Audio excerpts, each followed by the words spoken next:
Hodina začíná. Takže, co jsem chtěla říct k té šikaně na chodbě, že ještě jednou se dozvím, že jeden z vás někdo něco takového udělal, tak bude vyhozen z celé této školy. No mi nic, to všechno byla. Přesně tak. Já nic neříkám, ale prostě jenom, aby jsme si to ujasnili. Buďte prosím všichni na sebe hodný a dávejte na sebe pozor. Děkuji. Ano, Johano? Předem se chci omluvit, že jsem omylem řekla Johana a ona se jmenuje jinak. Já jsem teďka to jméno zapomněla. Jo, Hana se jmenuje, takže se omlouvám, jo? Ano, Hano? No, že já jsem byla na záchodě, nejsem vážně svědek. Já bych to řekla.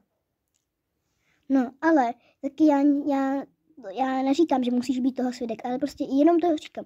Takže nebudeme si plýtvat čas a jdeme na hodinu. Hodina končí, můžete jít domů. Kde ten vlak se už houdá takovou dobu? Přijíždí vlak.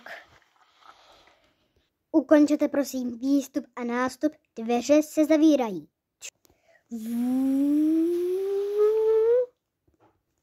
A bylo, ano. Budeme kamarádky?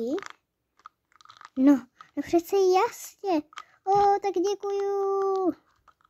Mně děkovat nemusíš. Tak si sedem a jedeme.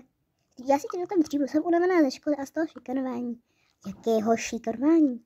No z toho, jak to bylo na mě, že jsem to byla já a udělali to ten Hrochtonda a ten Ben, nebo jak se jmenoval, nevím. A tak dobře. Tak o tom se teďka nebudeme bavit a jdeme spát. Tun. Prosím, všichni vystupte. Právě je přestávka. Opakuji. Prosím, všichni vystupte.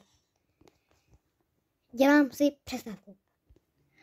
Hano, stávej. Již, co je bylo? Už máme vykončit výstup a nástup. Jo, tak rychle. Tak ahoj, Belo. Tak ahoj, Janko. Zítra ve škole. Ještě předem se chci omluvit, že to vypadalo, jako kdyby lítali, ale já to tak neumím prostě namířit.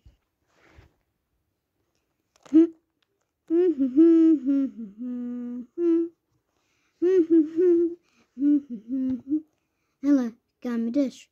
No do školy ne asi. Kam ty? Do prdele ne asi.